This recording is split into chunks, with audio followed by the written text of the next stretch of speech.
Shalom, mes chers amis. Voici la pensée divine numéro 182. Prière pour la restauration d'Israël. Psaume 80. C'est une prière en communauté afin que le berger d'Israël le restaure, qu'il brille sur lui et qu'il le sauve des mains d'une nation étrangère. L'expression berger d'Israël montre le rôle pastoral de Yahweh, de Dieu, à l'endroit de son peuple, à notre endroit. Le refrain de ce psaume est « Ô Dieu, relève-nous, fais briller ta face et nous serons sauvés ». Ce refrain est répété 3 fois dans le psaume, au verset 4, au verset 8 et au verset 20. Et on voit aussi un sens d'urgence en criant à Dieu. Et ce sens-là se voit de manière progressive.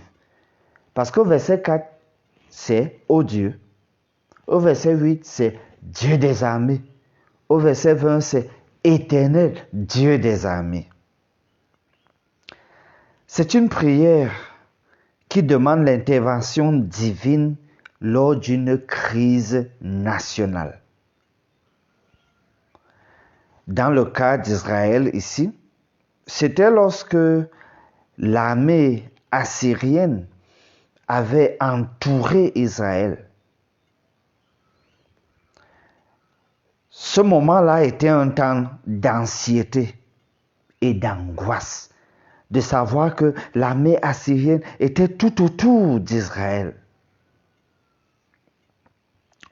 On voit cette requête être répétée constamment devant Dieu.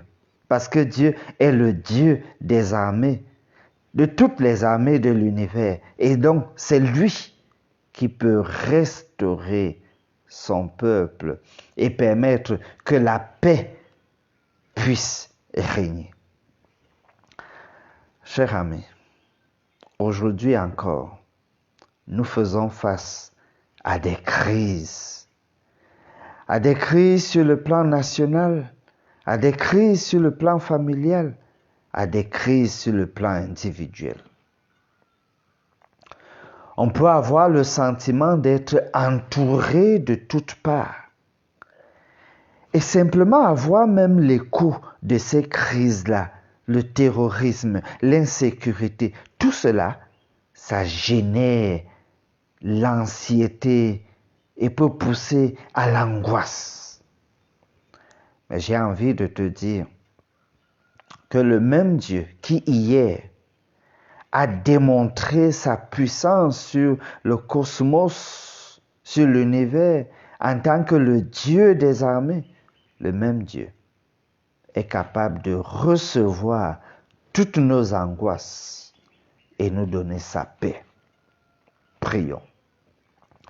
Berger d'Israël, toi notre berger, à toi la gloire dès maintenant et pour toujours. Merci Seigneur pour ta présence et ta fidélité.